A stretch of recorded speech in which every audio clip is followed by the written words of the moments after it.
Hey guys, welcome to Lawsified. आ चुकी है दिल्ली जुडिशल सर्विसेज की वैकेंसी एक रात पहले, और उसने एक्चुअली में रातों की नींद उड़ा दी है। क्यों? क्योंकि नोटिफिकेशन के साथ में ही दी हुई है एग्ज़ाम की डेट, जो कि है 27 मार्च की। तो हम लोगों के मन में ये एक एप्रीहेंशन रहता है कि एग्ज़ाम का नोटिफिकेशन आएगा, उसके 2-2.5 महीने तक प्रिलिमिनरी एग्ज़ाम होने की संभावना है। उस एप्रीहेंशन की धज्जियां उड़ाते हुए आ चुका है दिल्ली जुडिशियल सर्विसेज के प्रिलिमिनरी एग्ज़ाम 2022।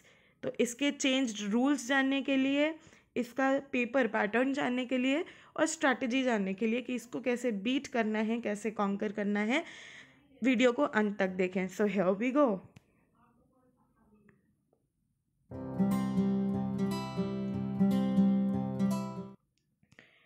तो सबसे पहले देखते हैं डिटेल्स ऑफ द वैकेंसी। तो पहले तो 123 वैकेंसीज़ हैं, जिसमें 55 एग्जिस्टिंग हैं और 68 एंटिसिपेटेड हैं, राइट। अब इसी में ये लिखा हुआ है कि 25% नेगेटिव मार्किंग है। हम इसकी बात करेंगे आगे कि क्या है। और पेपर का दिन भी लिखा है Sunday 27 March 11 AM to 1:30 PM, right. तो ये है पहला वैकेंसी का डिटेल। इसके बाद ये गिवन है कैटेगरी वाइज वैकेंसी की डिटेल्स। तो जनरल कैटेगरी की, अनरिजर्व कैटेगरी की 24 सीट्स हैं, एग्जिस्टिंग 62 सीट्स हैं, एंटिसिपेटेड यानी टोटल हैं 86 सीट्स। तो टाइम मतलब सीट्स का वो तो काफ़ी अच्छा है, इसलिए हमारे लिए प्रिपेयर करने के लिए एडिक्वेट मोटिवेशन है। वैसे अगर वैकेंसीज कम भी हैं तो प्रिपरेशन में कोई कमी नहीं होनी चाहिए। प्रिपरेशन का कोई रिश्ता नहीं होता वैकेंसी से, बिकॉज अल्टीमेटली हर एक कैंडिडेट को चाहिए होती है एक सीट। कुछ इंपॉर्टेंट डेट्स देख लेते हैं। 28 तारीख को फेब्रुवरी में ही 28 तारीख को खुलेगा एप्लीकेशन पोर्टल, और उसी में हम लॉगिन कर सकते हैं और ऑनलाइन एप्लीकेशन फॉर्म भर सकते हैं। ये 28 तारीख को खुल के 20 मार्च को 10 बजे रात में बंद हो जाएगा, राइट। इसमें हम पेमेंट करेंगे और अपना एप्लीकेशन फॉर्म कंप्लीट करेंगे। Moving ahead, pattern of the paper. तो सबसे पहले पेपर में 200 क्वेश्चंस होंगे ऑब्जेक्टिव टाइप के, ठीक है। ऑब्जेक्टिव टाइप के क्वेश्चंस होंगे, +1 for the correct and -2 0.25 for the incorrect. इसको बहुत ध्यान रखिएगा, क्योंकि यही एक्चुअली में बात है जो हमें मतलब इसको प्रैक्टिस में लेना पड़ेगा कि अगर नेगेटिव मार्किंग का पेपर है, जैसे एमपी में नेगेटिव मार्किंग नहीं होती, तो हमारा टेंडेंसी होती है ज़्यादा से ज़्यादा अटेम्प्ट करने की, इधर उधर से गेस वर्क करने की। लेकिन अगर आपको डीजेएस का पेपर देना है तो थोड़ी सी इसकी आदत चेंज करिए, राइट। पेपर का ड्यूरेशन कितना है? 3 आवर्स? नहीं, ये 3 आवर्स नहीं है। पेपर का ड्यूरेशन है 2.5 आवर्स। हमने वहाँ पे देखा कि ये पेपर है 11 बजे से 1:30 बजे तक, ठीक है।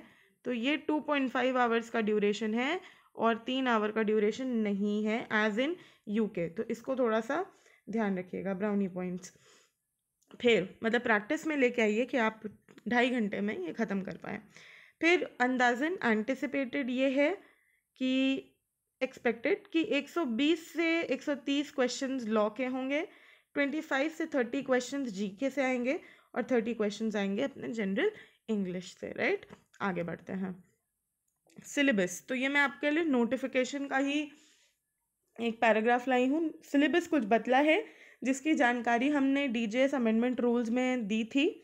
वहाँ उस वीडियो का भी लिंक नीचे डिस्क्रिप्शन बॉक्स में है, उस वीडियो को भी जाके चेक करिएगा कि क्या एक्चुअल में रूल्स बदले हैं। बाकी सिलेबस के लिए यहाँ पे कई सारे कॉमन सब्जेक्ट दिख रहे हैं और कई सारे नए सब्जेक्ट्स दिख रहे हैं। तो सबसे पहले तो हम कॉमन सब्जेक्ट को मार्क करते हैं ग्रीन से। तो है constitution of India, CPC, CrPC, IPC, contract, evidence, SRA. बस अब कुछ आते हैं नए सब्जेक्ट्स जो कि हमने कभी नहीं पढ़े हैं। तो बिकॉज अगर स्पेसिफिकली डीजेएस की तैयारी नहीं कर रहे थे, मतलब पढ़ने तो चाहिए थे बट अभी नहीं पढ़े हैं, डीजेएस के लिए नहीं पढ़े हैं। तो LLP, arbitration and conciliation act,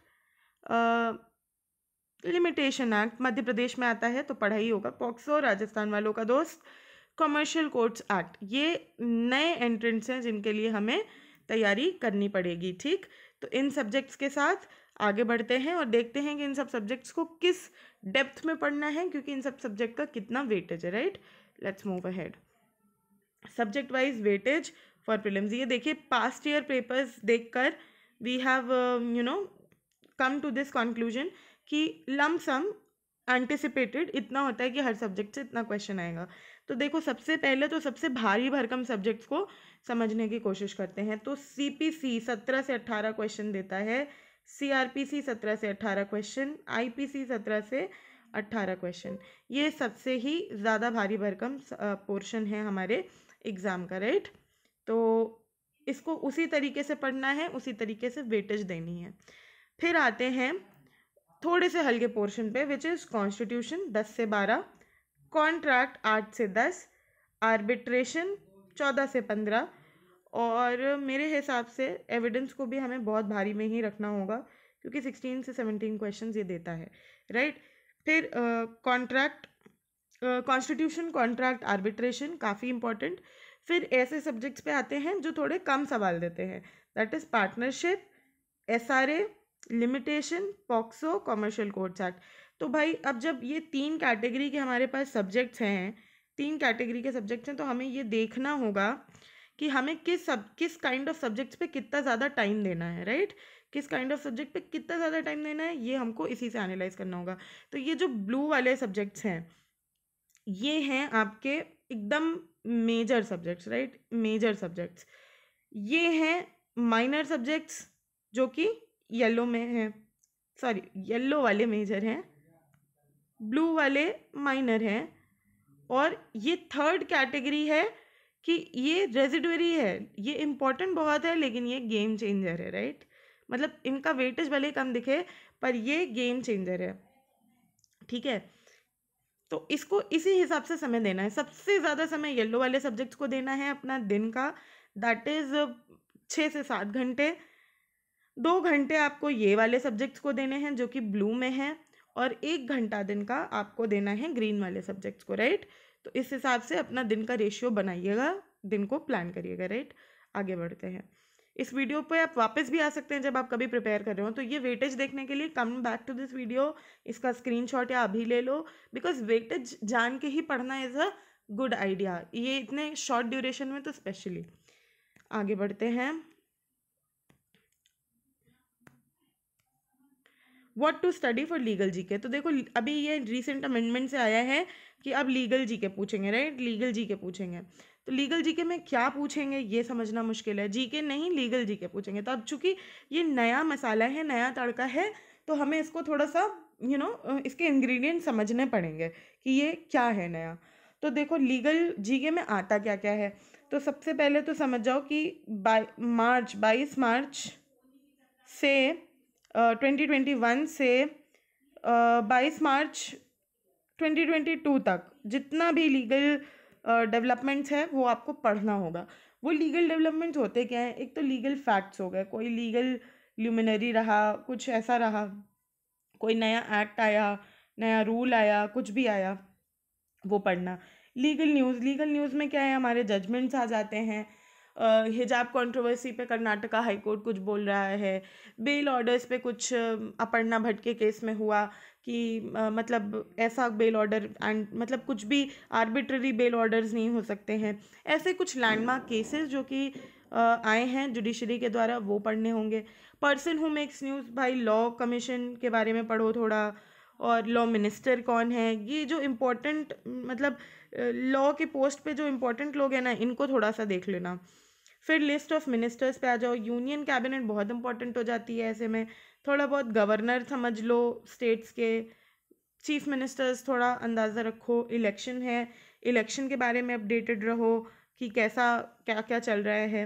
amendments, जो रीसेंट अमेंडमेंट्स हैं ये बहुत ही ज़्यादा इंपॉर्टेंट है। जो बिल्स पेंडिंग हैं वो इम्पॉर्टेंट हैं। ये तो यूके के लिए भी इम्पोर्टेंट मैंने आपको बताया था, बट यहाँ भी ये बहुत इंपॉर्टेंट है। फिर लॉ कमीशन, कौन सी लॉ कमीशन चल रही है, चेयरमैन, रिकमेंडेशन, ये सब थोड़ा, और रिपोर्ट्स जो थोड़े इंडेक्सेस वगैरह आते हैं, है ना, ये सब थोड़ा देखना ज़रूरी हो जाता है। तो ये अपना लीगल जीके में ये सब पढ़ना है, और इसको दिन का इसको दिन का 2 घंटा तो देना ही देना है. This has to be given the due respect of 2 hours every day, because legal G K थोड़ी कमज़ोर पड़ेगी अभी इस पॉइंट ऑफ टाइम पे. तो इसको थोड़ा सा ध्यान रखिएगा. ठीक. अब इंग्लिश में क्या पढ़ना है. देखिए, इंग्लिश में ज़्यादा तकलीफ नहीं होनी चाहिए, क्योंकि अगर आप इंग्लिश मीडियम से हैं, अगर आप इंग्लिश मीडियम से नहीं हैं तो go back to your basic books, Wren and Martin उठाओ या फिर कोई बेसिक इंग्लिश की किताब लीजिए और उससे प्रैक्टिस करना शुरू करिए. ग्रामर के रूल्स, वोकैबुलरी, सिनोनिम्स, एंटोनिम्स जो जनरली इंग्लिश में पूछा जाता है वही सब आएगा. इसके लिए एक प्रैक्टिस बुक ले लेना है, या फिर कोई ऐसा स्टडी मटेरियल. आप हमारा टेलीग्राम चैनल ज्वाइन करिए, will provide you with some questions related to English in the due course of time. तो उसमें इंग्लिश में क्या पढ़ना है, इंग्लिश का क्या है कंटेंट, उस पर देखेंगे. इसको कुछ ज़्यादा नहीं, लेकिन हाँ, दिन के आधे घंटे तो दीजिए ही दीजिए, है ना. और अगर आप इंग्लिश अच्छे से आती है आपको, तो ऐसा भी आप कर सकते हैं कि हर 2 डेज में आप इसको 1 घंटा, मतलब आधा घंटा दे दो. क्योंकि आधा घंटा तो वैसे पढ़ाई क्या होती है, मतलब आप लेके बैठते हो बुक्स वुक्स तो फिर नहीं पढ़ पाते हो. आधे घंटे लिया रखा, यही काफ़ी है. तो हर 2-3 डेज में आप इसको 1 आवर दे दो, है ना. ऐसे करके इंग्लिश की तैयारी हो जाएगी आपकी. चलो फिर आगे बढ़ते हैं. कवर कैसे करना है, बहुत इंपॉर्टेंट. भाई इतने सारे सब्जेक्ट्स हैं, इतना सारा मेजर सब्जेक्ट है, इतना सारा माइनर सब्जेक्ट है, इसको पढ़ना कैसे है. तो देखो, पहले तो सबसे पहले हम शुरू करेंगे सबसे भारी भरकम सब्जेक्ट से. अब ये जो कॉम्बोज मैंने आपके लिए बनाए हैं 30 डेज स्ट्रैटेजी में, ये कॉम्बोज बहुत ही सोच समझ के इसलिए बनाए हैं क्योंकि इनिशियल डेज में हमारे अंदर थोड़ी ज़्यादा ताकत होती है, ज़्यादा मन लगता है पढ़ने में, तो भारी भरकम सब्जेक्ट्स पहले करेंगे. तो सीपीसी और आर्बिट्रेशन, ये दोनों सब्जेक्ट्स इनिशियल 5 डेज में हमें कंप्लीट करने होंगे. कंप्लीट क्या करने होंगे, मतलब हम ऑब्जेक्टिव लगाएंगे, एमसीक्यूज देंगे और थोड़ा बहुत रिवाइज करेंगे, तभी 5 दिन में सीपीसी ख़त्म हो पाएगा. सीपीसी ऐसे तो 5 दिन में ख़त्म नहीं होता. फिर आता है नेक्स्ट 5 डेज, जिसमें हम सीआरपीसी और एसआरए करेंगे. सीआरपीसी और एसआरए, यहाँ पे एसआरए थोड़ा हल्का है 5 दिन के लिए सीपीसी आर्बिट्रेशन से, क्योंकि देखो अगर इसमें अगर कुछ टाइम बच जाता है, लेफ्ट ओवर हो जाता है टाइम, तो इसका कंटेंट हम इसमें पढ़ लेंगे, राइट. फिर नेक्स्ट आता है 5 डेज, ये फिर से थोड़े भारी भरकम है क्योंकि इसमें एविडेंस और कॉन्ट्रैक्ट दोनों हैं. ठीक. फिर नेक्स्ट 5 डेज में है आईपीसी और लिमिटेशन. आईपीसी बहुत इंपॉर्टेंट वेटेज रखता है. आईपीसी के इलस्ट्रेशन स्पेसिफिकली बहुत इंपॉर्टेंट है. डीजेएस में चाहिए होती है कंसेप्चुअल को क्लैरिटी, तो कुछ भी मतलब एकदम ऐसे इंडेक्स इंडेक्स से तो जो आता ही आता है, थोड़ा कंसेप्ट समझ के पढ़ाई करिएगा क्योंकि concept clarity is most important. फिर 5 डेज जो अगले हैं उसमें है कॉन्स्टी और LLP. Consti, polity, polity again legal GK का भी बहुत इंपॉर्टेंट पार्ट बनता है, तो कॉन्स्टी को थोड़ा ध्यान से पढ़िएगा. फिर जो लास्ट 5 डेज है उसमें हल्के हल्के सब्जेक्ट्स रखे हैं, which is commercial courts and POCSO.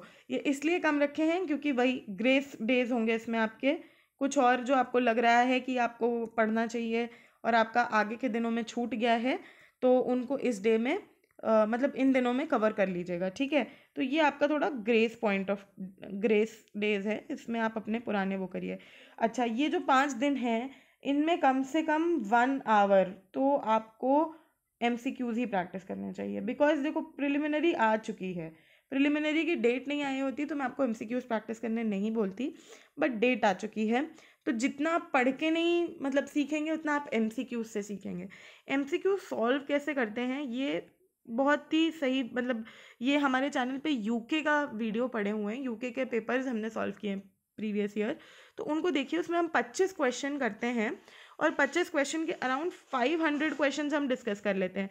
तो जब भी आप एमसीक्यूज करो खुद से भी, मतलब not if you are not doing it with the help of a YouTube video, तो आप खुद से भी करो, तो आप मेक श्योर करो कि आप 500 सवाल करीबन उस दौरान कर लो. अगर आप 20 सवाल भी कर रहे हो तो आसपास पढ़ते चलो. इससे क्या होगा, आपका कॉन्सेप्ट बिल्डअप होगा, राइट. कॉन्सेप्ट बिल्डअप होगा, आपको और सवाल पता चलेंगे, लाइकली क्वेश्चंस.